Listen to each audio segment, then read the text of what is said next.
Dear students, welcome to call classes. Student, आज हम इस वीडियो में लेकर आए हैं BPHE 102 course code oscillations and waves, और हम कर रहे हैं ब्लॉक नंबर 1, जिसका हम यूनिट नंबर 1 ही डिस्कस कर रहे हैं, सिंपल हार्मोनिक मोशन। इस यूनिट के रिगार्डिंग हमने 2 वीडियोस अपलोड कर दी हैं और थर्ड वीडियो में हम थर्ड पार्ट इस यूनिट का डिस्कस करने जा रहे हैं। तो चलिए स्टार्ट करते हैं video with the very first topic, physical system executing simple harmonic motion. हमने सिंपल हार्मोनिक मोशन में displacement, acceleration, velocity and time period, frequency सब कुछ हमने यहाँ पे डिस्कस किया। उसके बाद उसकी एनर्जी हमने फाइंड करी, फिर एवरेज एनर्जी फाइंड करी। आज हम बात करेंगे सिंपल पेंडुलम और compound pendulum, torsional pendulum and LC oscillations के बारे में। ये 4 टॉपिक हमारे इस वीडियो में है जिसको हम स्टडी करेंगे। हम यहाँ पे स्टडी करेंगे कि यह सिंपल पेंडुलम या जितने भी ये सारे पेंडुलम्स हैं, क्या वो सिंपल हार्मोनिक मोशन एग्जीक्यूट करते हैं। अगर करते हैं तो उसके रिगार्डिंग इक्वेशंस क्या होंगी, उसके सोल्यूशंस क्या होंगे, या फिर उसके रिगार्डिंग फ्रीक्वेंसी क्या रहेगी, और न्यूमेरिकल्स हम सॉल्व करेंगे। तो चलिए स्टार्ट करते हैं। सबसे पहले फर्स्ट हम लेंगे सिंपल पेंडुलम से हम स्टार्ट करेंगे। सिंपल पेंडुलम अगर बात करें कि क्या होता है, it is just a weight. एक वेट होता है जिसको हम बॉब बोलते हैं, और उसको सस्पेंड किया जाता है विद मास, एक स्ट्रिंग के साथ, जिसका उस स्ट्रिंग का एक जो एंड होगा वो रिजिड मास के साथ कनेक्ट होगा और दूसरा एक मास के साथ कनेक्ट होगा जिसका मास होगा m। हम इसको बॉब भी बोलते हैं। और ये जो स्ट्रिंग है, इस स्ट्रिंग का जो मास है वो इतना as compare to mass of bob is very very less, तो हम इसको नेग्लिजिबल भी मान सकते हैं।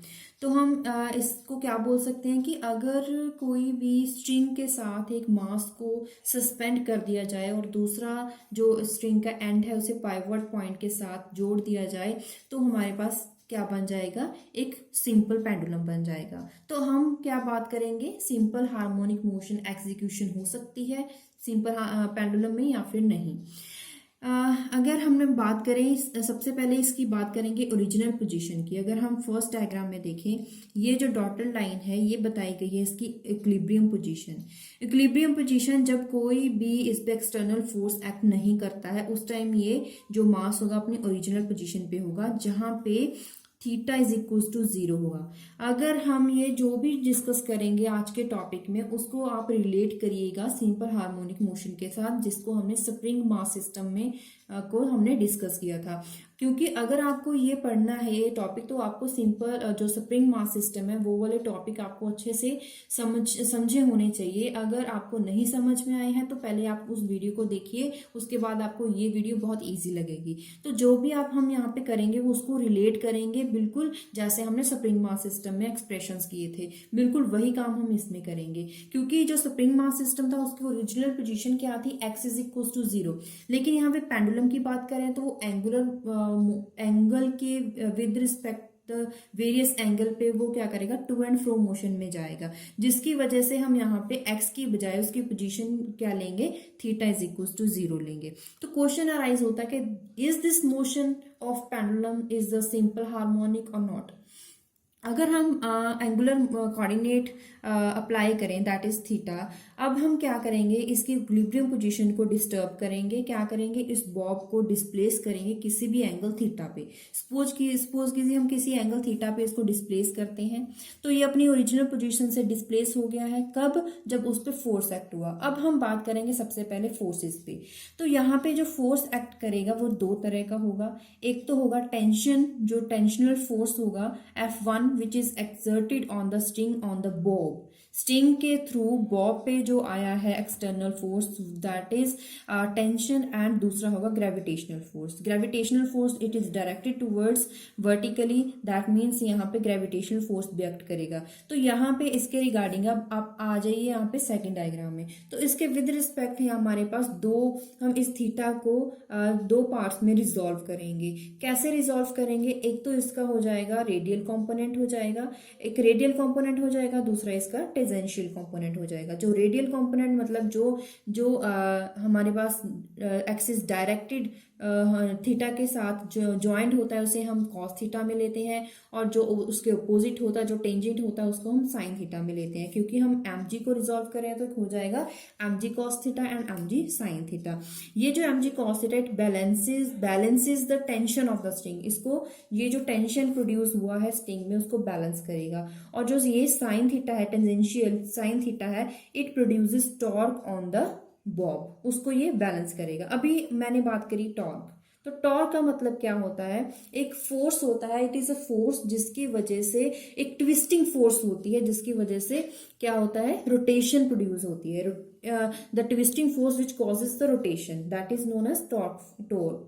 हमने ये लास्ट लोअर क्लासेस में हम पढ़ चुके हैं। तो टॉर्क की बात कर रहे हैं, तो जो टॉर्क एक्ट होगा it passes through the point of this suspension and O point से यहाँ पे ये सस्पेंशन के थ्रू ये पास आउट होगा। और ये इस पेपर में दिखा रहे हैं जो इस, लेकिन एक्चुअली इस क्या होगा, perpendicular to the plane of this paper. जो टॉर्क एक्ट करेगा वो परपेंडिकुलर एक्ट करेगा to the plane of the paper, लेकिन हमें द पेपर इज 2D तो हमें इसे ऐसे ही दिखाना पड़ेगा। अब बात करते हैं जब इसको डिस्प्लेस करते हैं, जो अगर थीटा वुड बी पॉजिटिव, अगर थीटा पॉजिटिव है तो उसकी जो रोटेशन होगी वो क्लॉकवाइज होगी। और क्या होगा कि अभी जो हमने इसको डिस्प्लेस किया है उसके बाद क्या होगा कि जो बॉब है अपनी ओरिजिनल पोजीशन में आने की कोशिश करेगा। अभी जो स्प्रिंग मास सिस्टम था उसमें भी बिल्कुल ऐसा ही था, जब हम स्ट्रेचिंग करते थे तो उसके बाद वो मास जो था वो अपनी original position X is equal to 0 के पास आने की कोशिश करता है। वो कौन सा फोर्स होता है, उसको हम रिस्टोरिंग फोर्स बोलते थे। तो यहाँ पे रिस्टोरिंग फोर्स कौन सा है, जिसको हम बोलेंगे torque. Torque is the restoring force acting on the Bob. तो इसीलिए मैंने अभी बोला था कि इसे स्प्रिंग मास सिस्टम के साथ कंपेयर करेंगे तो आपके लिए ये डेरिवेशन, ये प्रॉब्लम इजी हो जाएगी। तो इन पॉइंट्स को आप नोट करिए जो हमने अभी डिस्कस किए हैं। For theta is positive greater than 0, torque tends to cause clockwise direction, clockwise rotation actually, and bring the bob back to its equilibrium position. Therefore, the torque acting on the bob is known as restoring force.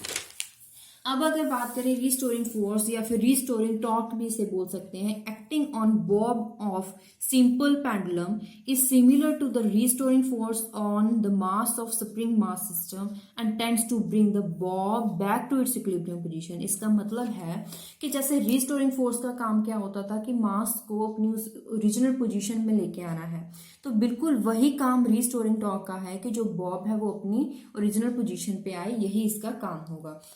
तो यहाँ पे अगर बात करें torque की तो इसे denote कर सकते हैं हम विद टॉ से, इसको बोलते हैं टॉ। तो टॉर्क को हम डिनोट कर सकते हैं इस सिंबल से टॉ।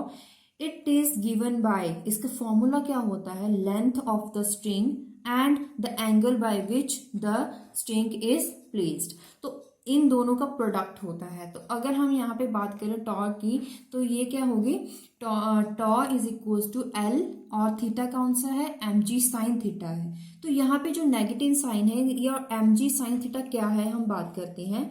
यहाँ पे जो एल है ये है the distance between point of suspension, या फिर अगर दूसरी बात करें it is the length of suspension. जो स्ट्रिंग था, length of string it is given by L.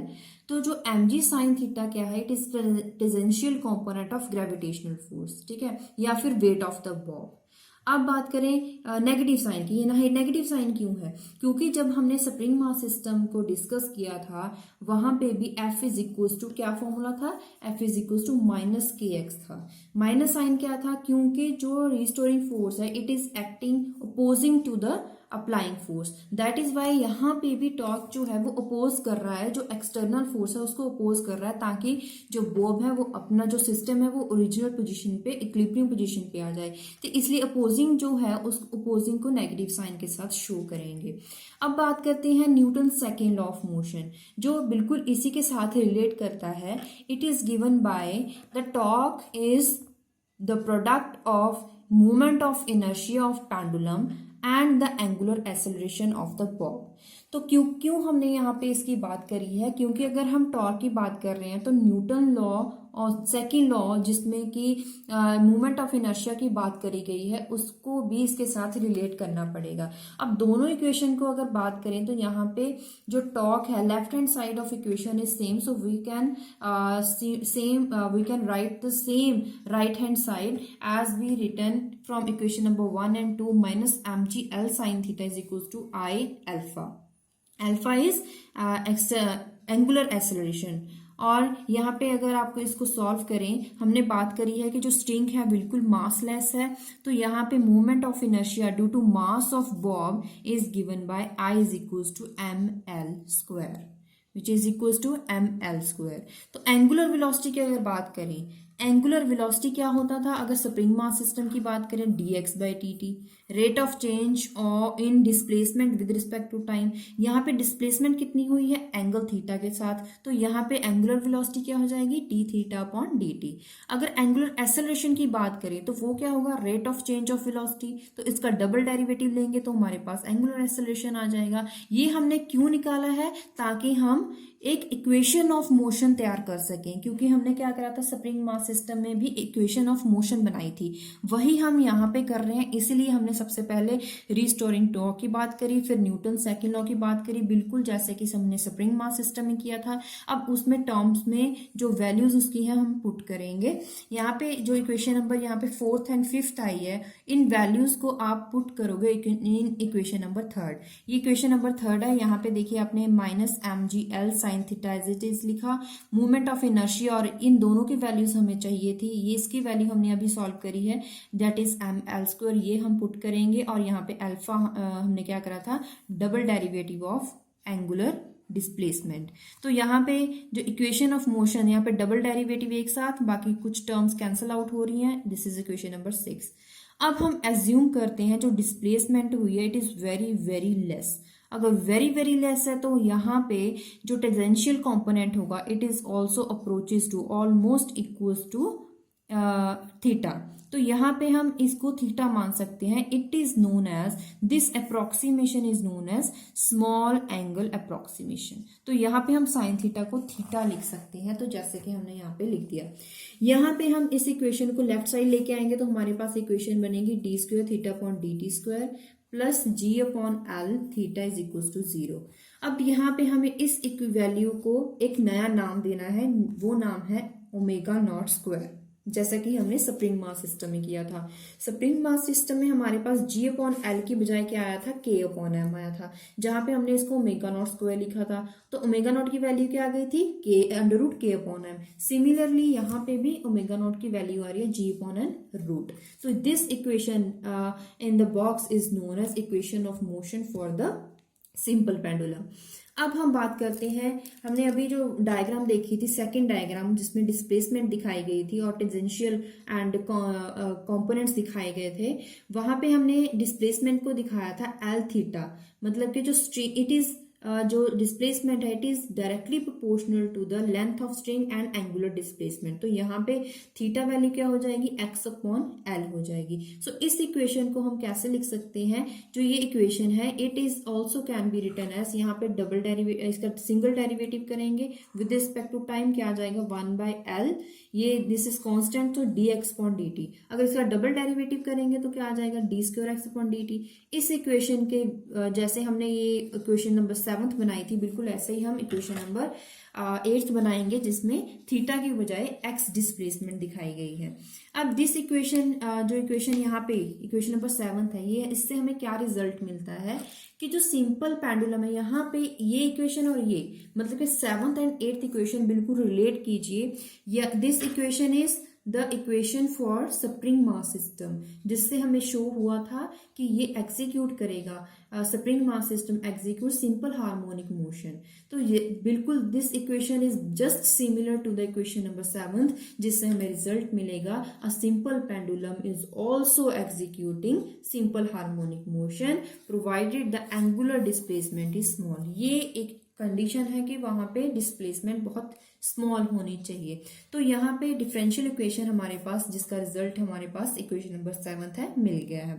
उसके बाद हमने स्प्रिंग मास सिस्टम में क्या किया था, solution of equation for spring mass system. वही काम हम यहाँ करेंगे, solution of equation of simple pendulum. तो इक्वेशन जब हमने स्प्रिंग मास सिस्टम किया था तो उसमें हमारे पास सोल्यूशन आया था x is function of t a sine omega naught t plus 5। तो यहाँ पे जो एम्पलीट्यूड है उसको हम लिखेंगे विद थीटा एम। ये थीटा एम यहाँ पे आप डायग्राम देख सकते हैं, यहाँ पे दिखाया गया है, this is the amplitude of the wave which is denoted by theta m. जो अगर हम डायग्राम बनाएं with the time t and angular displacement theta, this is the instantaneous angular displacement, instantaneous parameters, जिसमें ये दिखाया गया है कि this is theta m which is the amplitude of this wave. यहाँ पे जो फाई होगा that is also initial phase as we have learned in simple harmonic motion in spring mass system. तो अब हम बात करते हैं वेरिएशन ऑफ, हमने इक्वेशन ऑफ मोशन भी ड्रॉ कर ली है और सोल्यूशन भी निकाल लिया। अब बात करेंगे ग्राफ की, वेरिएशन ऑफ एंगुलर डिस्प्लेसमेंट, जिसको हमने अभी ग्राफ के साथ हमने समझा है। उसके बाद हमने किया था टाइम पीरियड, तो यहाँ पे भी टाइम पीरियड निकालेंगे। Simple pendulum is executing simple harmonic motion, तो उसका टाइम पीरियड क्या हो जाएगा, 2 पाई अपॉन ओमेगा नॉट, क्योंकि ओमेगा नॉट का फॉर्मूला क्या होता है, 2 पाई अपॉन टी। यहाँ पे टाइम का फॉर्मूला क्या हो जाएगा, 2 पाई अपॉन ओमेगा नॉट। तो यहाँ पे ओमेगा नॉट का वैल्यू क्या थी, रूट जी अपॉन एल। तो ये वैल्यू हम यहाँ पे अगर सब्स्टिट्यूट करें तो हमारे पास टाइम यहाँ क्या आ जाएगा, time 2 pi root L upon g. तो यहाँ पे हमारे पास इसके लिए रिजल्ट क्या आएगा, period of oscillation of a simple pendulum, it depends upon the acceleration due to gravity. It also depends upon acceleration due to gravity as well as the length of the pendulum, but not depend upon the mass of the bob.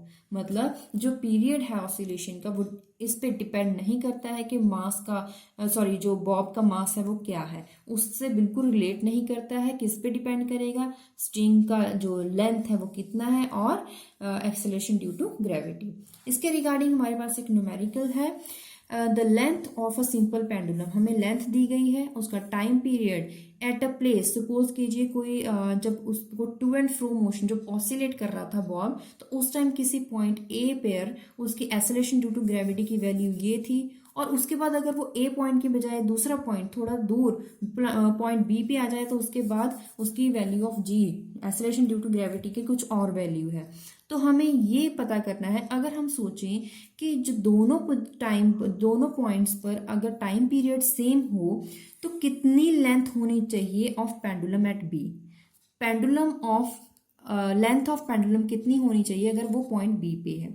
हमें क्या क्या given है, G1 G2 different values of acceleration due to gravity. हमें given है कि दोनों के लिए टाइम सेम है। अगर टाइम सेम है तो सपोज कीजिए कि जो वहाँ पे पॉइंट ए पर उसकी लेंथ ऑफ स्ट्रिंग L1 है और पॉइंट बी पे लेंथ ऑफ स्ट्रिंग L2 है। तो यहाँ पे हमें टाइम पीरियड का फॉर्मूला तो पता है, ये फॉर्मूला होता है। यहाँ पे टाइम पीरियड अगर पॉइंट ए पर है तो टाइम पीरियड के लिए ये फॉर्मूला हो गया, पॉइंट बी पे ये formula.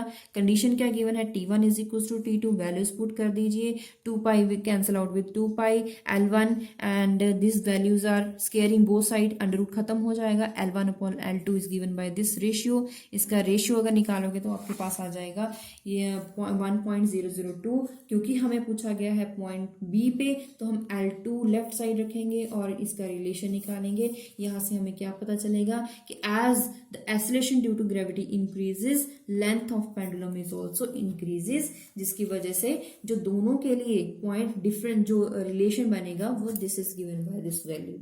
Next numerical is the period of a simple pendulum is recorded at this second. Period, time period simple pendulum के लिए रिकॉर्ड किया गया बाय एस्ट्रोनॉट, जब कहाँ पे था, सरफेस ऑफ मून पे। लेंथ ऑफ पेंडुलम गिवन है 1 मीटर। अभी हमें एक्सेलरेशन ड्यू टू ग्रेविटी निकालनी है इसके लिए, जहां मून, सरफेस ऑफ मून पे। उसके बाद हमें निकालना है time period for pendulum on the earth. तो हमारे पास 2 टाइप्स होगी न्यूमेरिकल की। सबसे पहले हमें गिवन क्या है, length of pendulum, time period. तो यहाँ पे हमें क्या निकालना है, जी वैल्यू निकालनी है, लेकिन टाइम के पीरियड के लिए फॉर्मूला क्या है, ये वैल्यू हमें यहाँ पे जी निकालना है, तो यहाँ पे स्क्वेयरिंग करनी पड़ेगी ताकि इसका रूट खत्म हो जाए। स्क्वेयरिंग करिए, जी वैल्यू फाइंड करनी है, बाकी सारी वैल्यूज पुट कर दीजिए। जब सॉल्व करोगे आपके पास मीटर पर सेकंड स्क्वायर में आंसर आ जाएगा। This is the acceleration due to gravity on the surface of moon that is recorded by an astronaut. अब नेक्स्ट पार्ट क्या था इसका कि हमें क्या निकालना है, टाइम पीरियड निकालना है सरफेस ऑफ अर्थ पे। तो आप ये गलती मत कीजिएगा, जो वैल्यू यहाँ पे निकाली है वो वैल्यू मत कीजिएगा, क्योंकि this value of acceleration is for surface of moon. हमें क्वेश्चन में सरफेस ऑफ अर्थ पूछा गया है, तो यहाँ पे हमें अर्थ पे कितना है 9.8 मीटर पर सेकेंड, जो हम स्टैंडर्ड वैल्यू लेते हैं वो वैल्यू यहाँ पे पुट करनी पड़ेगी, और जो आंसर आएगा that would be time period. And next जो टॉपिक है, अभी तक हमने सिंपल पेंडुलम सॉल्व कर लिया है। Next topic is compound pendulum. Compound pendulum क्या होता है, it is a rigid body which is capable of oscillating. एक रिजिड बॉडी है जिसके थ्रू ऑसिलेटिंग होती है, कब, जब उसे that is freely oscillating freely about an horizontal axis passing through it. और एक बात याद रखिए कि जैसे हमने पढ़ा कि सिंपल पेंडुलम में जो मास होता है it is concentrated on the bob, लेकिन यहाँ पे जो मास है, mass of compound pendulum, it is distributed along its length. वो मास पे होने के साथ साथ यहाँ पे it is distributed along its length. तो इस बात को आप याद रखिएगा। और हम यहाँ पे बिल्कुल वही सेम कंडीशन है कि इक्विलिब्रियम पोजीशन कौन सी होगी, जहाँ पे थीटा इज इक्वल टू 0 होगा। और इक्विलिब्रियम पोजीशन पे होता क्या है कि a pendulum when at equilibrium position when the pendulum is hanging freely, its center of gravity G, it is lies vertically below the point of suspension। यहाँ पे आप देख सकते हो G is the point of suspension, यहाँ पे G the gravity center of gravity which lies vertically below in the point of suspension। तो यहाँ पे ये जो S और G that is the string, इसकी जो लेंथ है हम डिनोट करेंगे इसको कैपिटल L के साथ। हमें करना क्या है कि इसकी डिस्प्लेसमेंट हमें डिस्टर्ब करनी है। यहाँ पे है थीटा इज इक्वल टू 0, जो इसकी इक्विलिब्रियम पोजीशन है, इसको डिस्प्लेस करा थ्रू द एंगल थीटा। तो यहाँ पे हमें वही काम करना है जो हमने सिंपल पेंडुलम में किया। हमें ये पता करना है कि ये मोशन एग्जीक्यूट करेगा सिंपल हार्मोनिक मोशन और नॉट। तो यहाँ पे हमें सबसे पहले क्या करना पड़ेगा, रीस्टोरिंग टॉर्क निकालना पड़ेगा। बिल्कुल सेम होगा -mg L sin theta same. उसके बाद हमने क्या करा था, इसी टॉर्क को Newton second law of motion के साथ हमने इसको, कौन सा law, Newton second law of motion, second law of rotational motion, क्योंकि यहाँ पे रोटेशन की बात करेंगे तो वो फॉर्मूला क्या है, tau is equal to I alpha, जो कि हमने सिंपल पेंडुलम में भी किया था।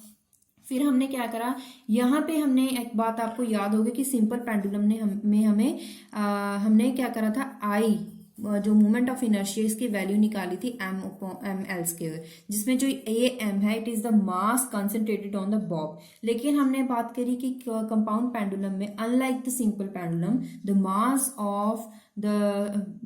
Of the system is considered upon the whole length. तो यहाँ पे हम ये फॉर्मूला यूज नहीं कर सकते हैं, दैट इज वाई हमने आई को एज इट इज रखा। तो यहाँ पे हम इसको कंपेयर करेंगे और यहाँ पे इक्वेशन ऑफ मोशन निकालेंगे, जैसा कि हमने सिंपल पेंडुलम में निकाला है। देखिए यहाँ पे हमने कंपेयर करा, this is the equation for motion of the simple compound pendulum, जैसे कि हमने सिंपल पेंडुलम में निकाला था। हमने साइन थीटा को अप्रोक्सीमेशन लगाया है थीटा लिख के। उसके बाद इस वैल्यू को हम क्या लिखेंगे, ओमेगा नॉट स्क्वायर। इस टाइम जो ओमेगा नॉट की वैल्यू है वो क्या होगी, mg/L/I√। तो जैसे कि हमने सिंपल पेंडुलम में टाइम पीरियड निकाला था वो यहाँ पे भी निकालेंगे, दैट इज 2π/ω। इक्वेशन 5 हमारे पास टाइम पीरियड आ जाएगा। उसके बाद यहाँ पे एक नया टर्म है, according to parallel axis theorem movement of inertia I of a body. यहाँ पे क्या होगा, it is movement of inertia IG axis that is parallel to given axis and passing through the centre of gravity. तो ये दोनों जो होंगी movement of inertia due to gravity and movement of inertia due to the mass of system, it is related to each other by the relation I is equals to IG plus ml square। यहाँ पे जो IG की value वो क्या होगी, यहाँ पे mkr square. यहाँ पे kr क्या है, this is the radius of gyration. इसको रेडियस ऑफ जायरेशन के लिए हमने डिनोट किया है, दिस इज kr।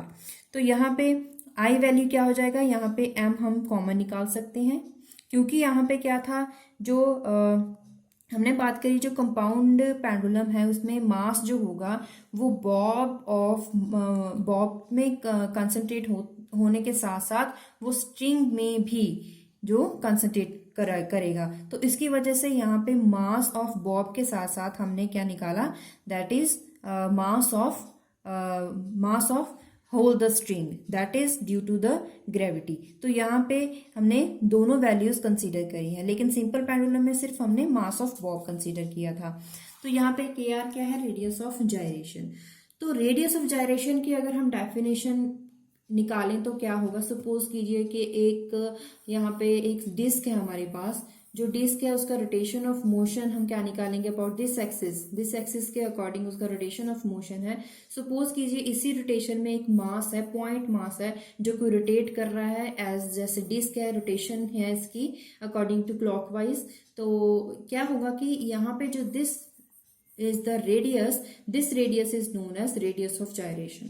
तो यहाँ पे रेडियल डिस्टेंस होता है between the axis and the point where the whole mass is considered, whole mass is considered and the point of axis, उसके बीच का जो डिस्टेंस है it is known as radius of gyration. तो यहाँ पे टाइम पीरियड का value क्या हो जाएगा, थोड़ा डिफरेंट हो जाएगा, क्योंकि यहाँ पे आई वैल्यू हम पुट करने वाले हैं। तो आई वैल्यू पुट करोगे यहाँ पे, तो यहाँ पे हमने क्या करा, इसको दोनों वैल्यूज को आई एल वैल्यू के साथ डिवाइड करा है। तो हमारे पास जो नया टर्म बन के आया है, इस टर्म को हम बोल सकते हैं एल डैश। तो एल डैश की वैल्यू यहाँ पे क्या है, ये पूरी वैल्यू जो यहाँ पे है, this is known as L dash, क्योंकि हमने इन सभी वैल्यूज को एक कंपैक्ट कर दिया है by L dash. So L dash is also known as equivalent length of the simple pendulum, इसे इक्विवेलेंट लेंथ बोल सकते हैं फॉर द सिंपल पेंडुलम। और हमें जो हमने टाइम पीरियड निकाला है ऑफ कंपाउंड पेंडुलम, हमारे पास एक रिजल्ट मिलता है, the time period of simple pendulum of length L dash that is equivalent length is same as that of compound pendulum having radius of gyration kr and L is the distance between pivot point and center of gravity। मतलब हमने जो time period था वो तो हमने यहाँ पे ही निकाल लिया था, लेकिन इसको कंपेयर करना चाहते थे सिंपल पेंडुलम के साथ, जिसकी वजह से हमने नया टर्म इंसर्ट किया, दैट इज एल डैश। तो हम इसके साथ इसके रिगार्डिंग एक न्यूमेरिकल सॉल्व करेंगे।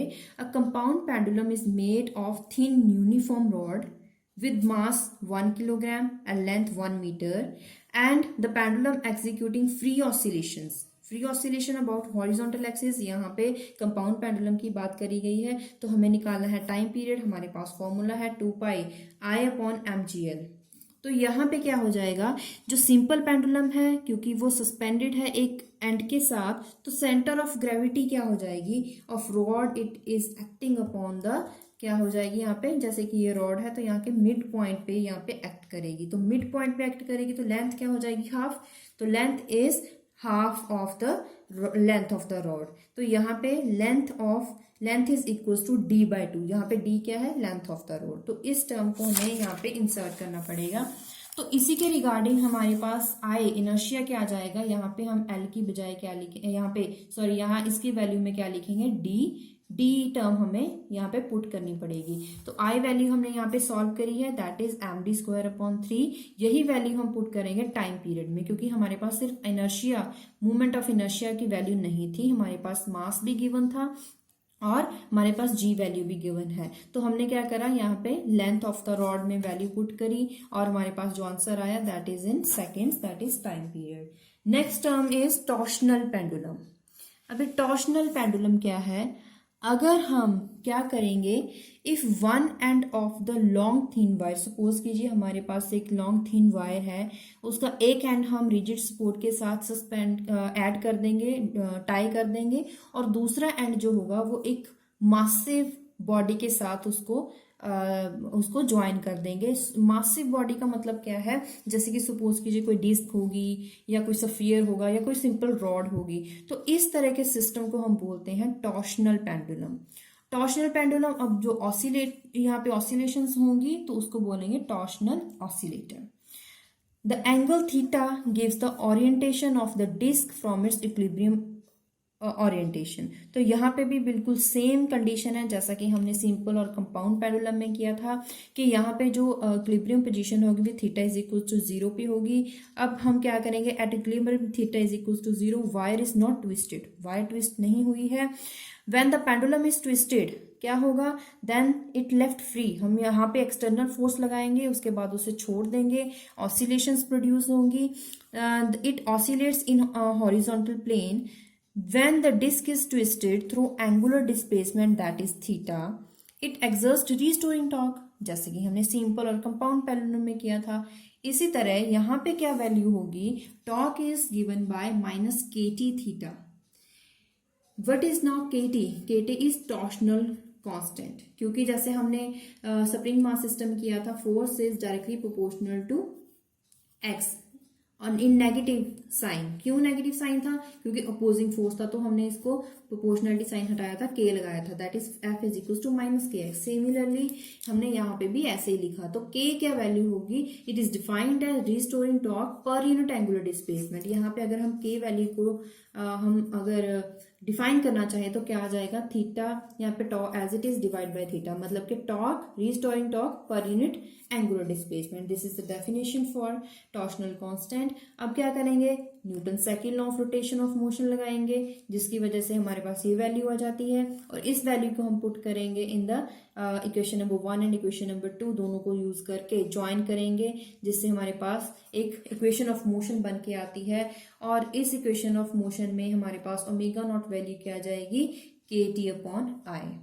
टाइम पीरियड निकालेंगे, this is 2 pi upon omega naught, omega naught हमें पता है that is K T upon I, यहाँ पे रिवर्स हो जाएगा क्योंकि डिनोमिनेटर में था, under root I upon K T. इसके रिलेटेड हमारे पास एक न्यूमेरिकल है, a solid sphere with mass is given, radius is given and it is suspended from a wire, system is made to oscillate, torsional pendulum. तो यहां से आपको समझ आ जाएगा कि ये न्यूमेरिकल टॉर्शनल पेंडुलम के लिए है।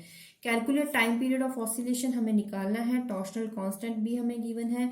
It is also given that movement of inertia for sphere about an axis passing through its centre, it is equals to 2π5 mr²। Movement of inertia, यहाँ पे वैल्यू मूवमेंट ऑफ इनर्शिया का formula क्या होता है, mr²/हाफ। तो यहाँ पे जो वैल्यू है वो डिफरेंट दी गई है, हमें यही यूज करनी पड़ेगी इन द न्यूमेरिकल। हमारे पास टाइम पीरियड निकालना है, जिसके लिए हमारे पास फॉर्मूला है आई अपॉन के टी। हमारे पास के वैल्यू है, लेकिन हमारे पास आई वैल्यू नहीं है। आई वैल्यू के लिए हमने क्या करा, 2 पाई एज इट इज 2 इंटू 3, जो हमारे पास मास था, यहाँ पे हमने वैल्यू पुट करी, और उसके बाद आई की वैल्यू, ये जो वैल्यू थी ये हमने इस फॉर्मूले में पुट करी, और जो आंसर आ गया हमारे पास वो सेकंड्स में आ जाएगा। उसके बाद एक सेकंड जो है न्यूमेरिकल है, a uniform metre stick, it is pivoted about a horizontal axis at one end. Determine period of small oscillations, period of if the stick is suspended at a hole drilled through 25 centimeter mark and the moment of inertia is given by this value। हमें ये numerical solve करना है। तो हमारे पास given क्या है कि जो मीटर स्टिक है वो उसको सस्पेंड किया गया अबाउट हॉरिजॉन्टल एक्सिस। इसका मतलब वो कैसे एक्ट करेगा, अ कंपाउंड पेंडुलम। क्यों, क्योंकि उसका मास जो है डिस्ट्रीब्यूटेड हो गया है, तो इसीलिए इसकी जो ऑसिलेशन होगी वो कंपाउंड पेंडुलम की तरह होगी, जिसका लेंथ हमें गिवन है, मूवमेंट ऑफ इनर्शिया गिवन है, जिसकी वैल्यू हमने पुट करी। क्योंकि रॉड एक पूरी है तो हमारे पास इसकी हाफ लेंथ हमें यूज करनी पड़ेगी। इसमें वैल्यूज पुट कीजिए जो भी दी गई है, लेंथ एंड मास, तो हमारे पास एक वैल्यू आ जाएगी। मास हमें गिवन नहीं है तो मास हमने यहाँ पे एज इट इज लिखा। उसके बाद टाइम पीरियड निकालना है।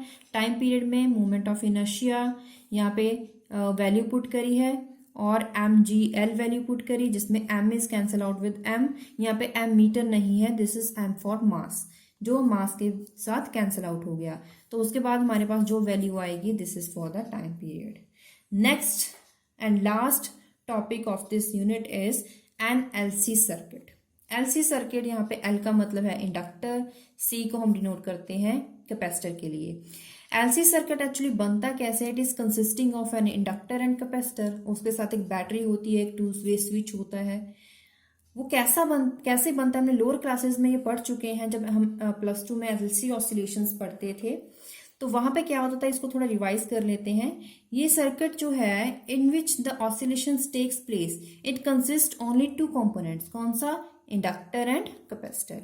यहाँ पे हमने बात करी कि इसको बैटरी के साथ जोड़ा जाता है, 2 वे स्विच के साथ जोड़ा जाता है। बैटरी का काम क्या है? कैपेसिटर को रिचार्ज करना, कैपेसिटर को टाइम टू टाइम चार्ज करना है। एक बार चार्ज हो जाता है उसके बाद बैटरी को रिमूव कर देते हैं। और जो स्विच होता है उसको स्विच को यूज करते हैं ताकि जो बैटरी है उसको हटाने के बाद उसमें जो डिस्चार्जिंग होती है इन द कैपेसिटर, उसके लिए हम 2 वे स्विच यूज करते हैं ताकि जो डिस्चार्जिंग है वो आगे इंडक्टर तक चली जाए। अब बात करते हैं कि जब एलसी ऑसिलेशंस होती हैं उसमें क्या ऑसिलेट होता है, एक्चुअली कौन सी टर्म जो है ऑसिलेट होती है, ऐसी कौन सी थिंग है, तो वो हमें यहाँ पे एक्सप्लेन करनी होगी।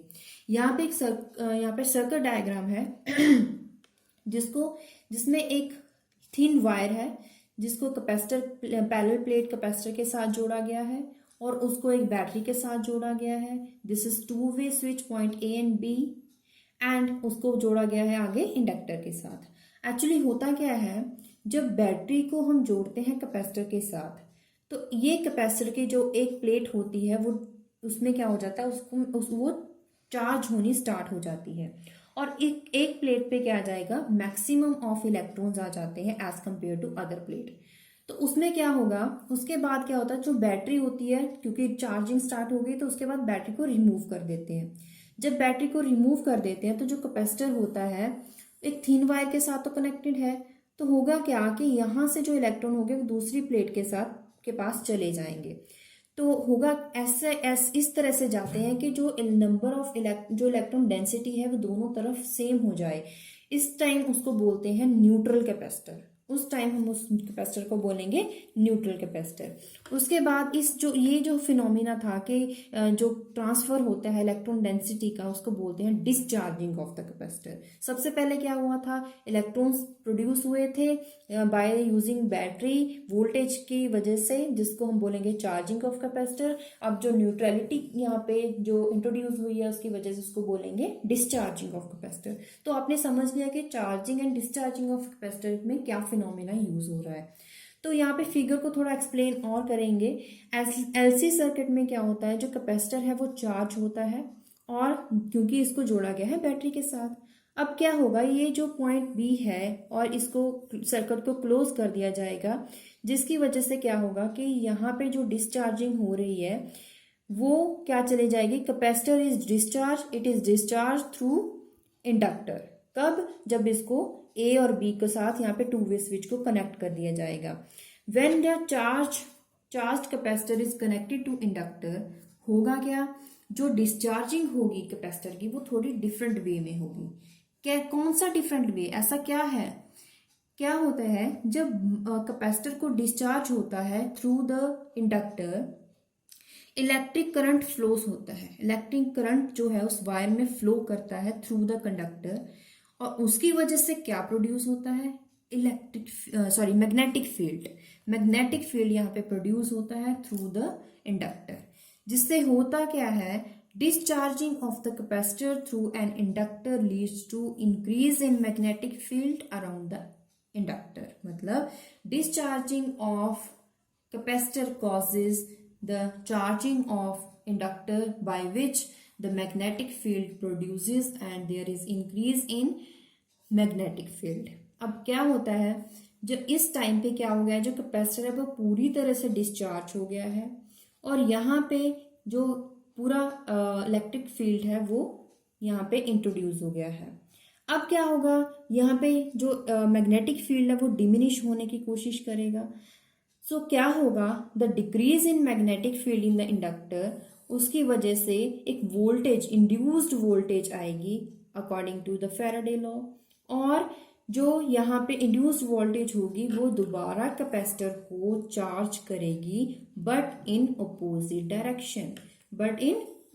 डायरेक्शन। इसका मतलब क्या होगा, जहां पे पॉजिटिव पोलैरिटी थी वहां पे नेगेटिव पोलैरिटी आ जाएगी ऑफ द इलेक्ट्रॉन डेंसिटी, या जहां पे नेगेटिव पोलैरिटी थी वहां पे पॉजिटिव पोलैरिटी आ जाएगी। तो हमने यहाँ पे क्या समझा है कि एलसी ऑसिलेटर में जो कैपेसिटर के बाद जब डिस्चार्जिंग होती है उसके बाद मैग्नेटिक फील्ड प्रोड्यूस होता है। वो मैग्नेटिक फील्ड जब डिमिनिश होने की कोशिश करता है वो दोबारा से क्या करता है, एक जो कैपेसिटर था उसे दोबारा से चार्ज करता है, बट इन अपोजिट डायरेक्शन। ऐसे charging of capacitor and then discharge, उसके बाद दोबारा से जब चार्ज होता है, रिचार्ज होता है, वो होता है एक वन कंप्लीट साइकिल। इस टाइम पे एक कंप्लीट हो गया है एक साइकिल, चार्ज होना, उसके बाद डिस्चार्ज होना, दोबारा से रिचार्ज होना। As the diminish magnetic field in the inductor becomes zero, जैसे ही जीरो होता है the capacitor is charge into its original value, अपनी ओरिजिनल पोजीशन में आ जाएगा, बट इन अपोजिट डायरेक्शन। तो यहाँ पे हम इसको थोड़ा और ब्रीफ में समझते हैं, डिटेल में। मैं यहाँ पे 4 डायग्राम्स बनाई गई हैं जो अभी हमने डिस्कस किया है स्टेप्स को, उसको हम 1 बाय 1 दोबारा से इसको समराइज करेंगे। जो फिगर आपको ए दिखाई गई है, इसमें इंडक्टर है, this is the parallel plate capacitor. Actually यहाँ पे क्या है, बैटरी जो लगाई थी उसकी वजह से कैपेसिटर यहाँ पे चार्ज हो गया है with left side plate and यहाँ जहाँ पे पॉजिटिवली चार्ज है। उसके बाद यहाँ पे बी जो दिखाया गया है, यहाँ पे पोलैरिटी खत्म हो गई, इसका मतलब क्या है, ये डिस्चार्ज हो गया, जिसकी वजह से मैग्नेटिक फील्ड लाइंस यहाँ पे प्रोड्यूस हो रही है, मतलब मैग्नेटिक फील्ड प्रोड्यूस हो रहा है। उसके बाद ये दोबारा से डिमिनिश होगा, जब ये डिमिनिश होगा टुवर्ड्स जीरो, उसके बाद ये दोबारा से रिचार्ज हो जाएगा, बट इन अपोजिट पोलैरिटी। जहाँ पे देखिए पॉजिटिव साइन था वहां पे नेगेटिव है, जहां पे नेगेटिव था वहां पे पॉजिटिव, और आप डायरेक्शन देख सकते हो फ्रॉम पॉजिटिव टू नेगेटिव, मतलब कि लेफ्ट टू राइट, यहाँ पे क्या है, राइट टू लेफ्ट। तो यहाँ पे एक्चुअली होता क्या है कि जब जो कैपेसिटर है दोबारा से जब चार्ज होता है बट इन अपोजिट डायरेक्शन में होता है, मतलब negative positive, positive negative polarity में चेंज हो जाता है। यहाँ पे होता है एक one complete cycle. In one cycle of discharging and charging of capacitor actually होता क्या है, ट्रांसफर किस चीज का होता है, करंट। करंट में क्या ट्रांसफर होता है, इलेक्ट्रॉन्स। तो इलेक्ट्रॉन्स ट्रांसफर हो रहे हैं और ये प्रोसेस बार बार कंटिन्यूस हो रहा है। देखिए वही स्टेप दोबारा से शुरू हो गया।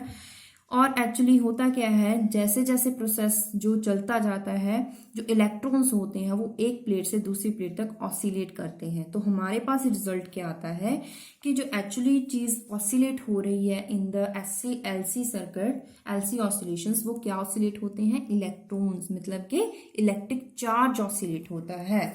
तो यहाँ पे हमारे पास रिजल्ट आया, it is the electric charge which oscillates in the LC circuit. अब बात करेंगे हम इक्वेशन ऑफ मोशन। हमने यहाँ फिनोमिना तो समझ लिया, अब हम वही काम करेंगे, इक्वेशन ऑफ मोशन बनाएंगे। सिमिलरली सबसे पहले हमें क्या पता करना है, हमारे पास क्या होना चाहिए, जो वोल्टेज है across capacitor end voltage across inductor, दोनों निकालेंगे, दोनों का सम करेंगे तो हमारे पास इक्वेशन ऑफ मोशन आ जाएगा। तो वोल्टेज अक्रॉस कैपेसिटर क्या होगी, चार्ज अपॉन सी। यहाँ पे क्या है, current I through inductor produces magnetic field और इंड्यूस्ड ईएमएफ, जिसकी वजह से क्या होगा, कंडक्टर में, अभी कंडक्टर में क्या होगा, minus L D I upon D T, मतलब current I through the inductor produces magnetic field and induced EMF. So जो इंड्यूस्ड ईएमएफ थी वही इस एक्शन ऑफ कैपेसिटर को अपोज करेगी। यहाँ पे अपोजिंग टर्म क्या आ गई है, जैसे कि फोर्स कांस्टेंट था या फिर अपोजिंग टॉर्क था, रिस्टोरिंग टॉर्क था, यहाँ पे क्या है, EMF, that is opposing this action of the capacitor. तो यहाँ पे क्या आ जाएगा, L D I upon D T with negative sign. अब हमने क्या करा है, वोल्टेज निकाल ली है across the capacitor and across inductor, दोनों का सम करेंगे बाय अप्लाइंग किरचॉफ्स लॉ, जिसका लॉ क्या है, sum of the voltage in any loop is equal to zero. तो इसलिए हमने इक्वल टू जीरो कर दिया, वैल्यूज पुट कर दी। Current leads to decrease in the charge of the capacitor, that is why यहाँ पे जो आई वैल्यू होगी, हमें पता है आई क्या होता है, rate of change of charge with respect to time, per unit time, with negative sign, क्योंकि यहाँ पे करंट डिक्रीज हो रहा है। तो ये वैल्यू हम यहाँ पे पुट करेंगे, जिससे ये डबल डेरिवेटिव बन जाएगा। इसको डबल डेरिवेटिव बनाने के लिए, क्योंकि हमें इक्वेशन ऑफ मोशन चाहिए, इसीलिए हमने ये वैल्यू निकाली थी।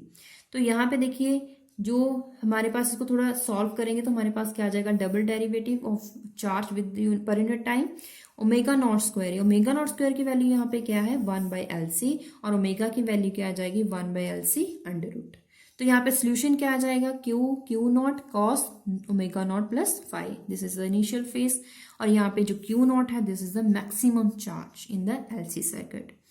फ्रीक्वेंसी की बात करेंगे, फ्रीक्वेंसी हमने निकालेंगे एफ के साथ, which is given by omega naught by 2 pi. Time period क्या हो जाएगा, यहाँ पे 2 पाई अपॉन ओमेगा था, लेकिन यहाँ पे ओमेगा की वैल्यू 1/√LC है, तो टाइम पीरियड क्या हो जाएगा 2 पाई LC अंडर रूट। तो यहाँ पे हम इसको ग्राफ के साथ इंस्टेंटेनियस चार्ज हम यहाँ पे निकाल रहे हैं विद रिस्पेक्ट टू टाइम। एक कंप्लीट साइकिल कहाँ तक होता है, यहाँ तक। तो यहाँ पे different different values of time पे हम वैल्यूज निकालेंगे। तो यहाँ पे देखिए, this is the time that is T/4। उसके बाद यहाँ तक जाएंगे half cycle, this is the time T/2। जब साइकिल कंप्लीट हो जाएगा तो टाइम कितना हो जाएगा T। तो तीनों वैल्यूज के लिए हम इंस्टेंटेनियस करंट निकालेंगे।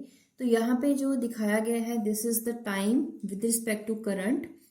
कंप्लीट साइकिल आपको यहाँ पे बनता दिखाई दे रहा है। इसके लिए हम डिफरेंट वैल्यूज ऑफ टाइम पे हम इंस्टेंटेनियस करंट की वैल्यू फाइंड करेंगे। करंट के लिए फॉर्मूला क्या है, -dq/dt। यहाँ पे क्यू फॉर्मूला क्या है, Q not omega not sine omega naught plus five. यहाँ पे जो क्यू नॉट ओमेगा नॉट है, दिस इज आई नॉट। ये कैसे निकाला है हमने, क्योंकि हमारे पास क्यू वैल्यू क्या थी, अभी हमने निकाली थी Q not sine omega naught T plus five. तो आई क्या होगा, dq/dt। तो हमारे पास हमें इसको डिफ्रेंशिएट करना पड़ेगा with respect to time. This is the value as it is आएगी। उसके बाद साइन यहाँ पे क्या हो जाएगा, यहाँ पे ओमेगा नॉट टी। तो ये वैल्यू हमने यहाँ पे पुट करी, जिसकी वजह से हमारे पास this value is known as I naught. This is the maximum instantaneous current which is given by maximum charge. The time variation between simple harmonic oscillator and LC oscillator। अब दोनों को हम कंपेयर करेंगे, कब, जब टाइम T/4 है। क्योंकि time के लिए वैल्यू क्या थी, टाइम के लिए जो टोटल टाइम निकालेंगे विद T/4, फर्स्ट कंडीशन में क्या आ जाएगा, π/2 ओमेगा नॉट। और यहाँ पे अगर हम बात करें Q is equal to 0, Q is equal to 0 इसकी ओरिजिनल पोजीशन के लिए और इक्विलिब्रियम पोजीशन के लिए, तो हमारे पास क्या रिजल्ट आएगा, अगर Q is equal to 0 condition आती है, तो इसका मतलब है कि जो कैपेसिटर है वो पूरी तरह से डिस्चार्ज हो गया है एट पर्टिकुलर टाइम T पे। ठीक है, तो यहाँ पे अगर हम करें building up the charge on the capacitor begins, दोबारा से उसको रिचार्ज करेंगे but with opposite polarity, reversed polarity, time is T/2। इसका मतलब जब हम टाइम T/2 निकालते हैं, उस कंडीशन पे क्या होता है, जो कैपेसिटर है वो दोबारा से रिचार्ज होना स्टार्ट होता है बट विद ओपोजिट डायरेक्शन, जिसकी वजह से टाइम T/2 हो गया है। और हमारे पास इसको टाइम T/2 करेंगे तो हमारे पास आंसर आ जाएगा, यहाँ पे π/ओमेगा नॉट आ जाएगा। द कर्व फर्दर शो, अब हमने टाइम क्या निकाला था, T।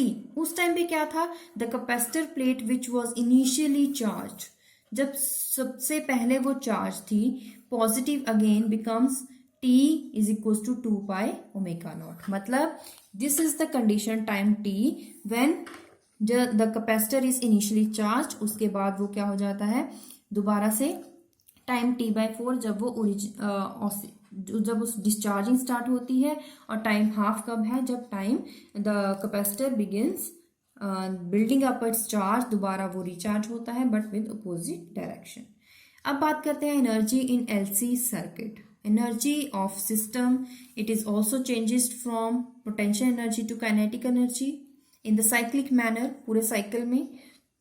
Energy stored in magnetic field of an inductor is given by, यहाँ पे पोटेंशियल एनर्जी काइनेटिक एनर्जी को किस फॉर्म में ले रहे हैं, energy in conductor, energy in capacitor. तो एनर्जी इन कंडक्टर क्या है, हाफ Li², और एनर्जी इन कैपेसिटर Q²/2C। ये कहाँ से आए, ये हम +2 में इसके लिए डेरिवेशन सॉल्व कर चुके हैं, इसलिए हमने यहाँ पे डायरेक्ट रिजल्ट्स लिए हैं। दोनों वैल्यूज को प्लस करोगे, जो आपके पास आंसर आएगा वो क्या हो जाएगा, एंटायर एनर्जी इज मैग्नेटिक। यहाँ पे this is total energy for the LC circuit. अब हम यहाँ पे कंडीशंस अप्लाई करेंगे। सपोज कीजिए कि यहाँ पे चार्ज 0 हो जाए, अगर Q वैल्यू 0 हो जाए तो ये टर्म खत्म हो जाएगी, हमारे पास बचेगा half Li²। This is the energy for conductor. इसका मतलब जब Q वैल्यू 0 हो जाती है, the entire energy is the magnetic and it is stored in inductor. लेकिन सेकेंड कंडीशन, अगर हम करंट को 0 कर दें, करंट ही फ्लो ना हो, अगर करंट फ्लो नहीं होता है तो उस टाइम क्या होगा, ये टर्म खत्म हो जाएगी, हमारे पास बचेगी this is the energy for capacitor. इसका मतलब entire energy is the electric and it is stored in capacitor. This is the special case where Q is equals to 0 and followed by I is equals to 0, and there is numerical for energy of oscillation LC oscillator. Calculate frequency of electrical oscillations when inductor is given with value, it is connected with capacitor having value with Faraday, और यहाँ पे maximum potential हमें find करना है across the capacitor, voltage given है, energy हमें निकालनी है। फ्रीक्वेंसी के लिए फॉर्मूला क्या था, 1/2 √LC। एल के लिए वैल्यू निकाली है, सी के लिए फैराड में निकाल लिया है, माइक्रो में गिवन था इसीलिए। तो यहाँ पे वोल्टेज हमें गिवन है, दोनों सारी वैल्यूज यहाँ पे पुट करोगे, एल और सी वैल्यू हमने निकाली, फ्रीक्वेंसी, तो हमें एनर्जी भी फाइंड करनी है। तो एनर्जी के लिए वैल्यू क्या थी, half C V square which is find by value put कीजिए सी वी, आपके पास जो आंसर आएगा जूल्स में आ जाएगा, that is energy for LC oscillator. तो इसी के साथ हमने कंप्लीट कर लिया है unit number 1 simple harmonic motion.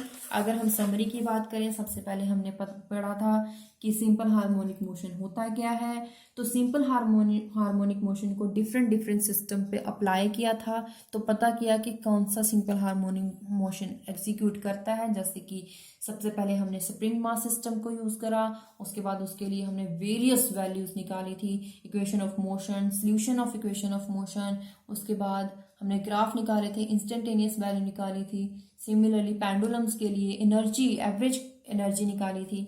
और इसी के साथ यूनिट नंबर 1 हमारे पास कंप्लीट हो गया है। जितने भी इसके न्यूमेरिकल थे, टर्मिनल क्वेश्चंस में थे या सेल्फ असेसमेंट क्वेश्चन में, सारे न्यूमेरिकल्स हमने सॉल्व किए हैं।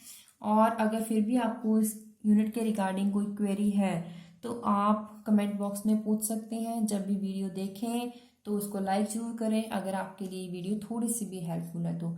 अगर आप इस चैनल में नए हैं तो प्लीज़ इस चैनल को सब्सक्राइब करना ना भूलें। Keep watching this channel, thank you.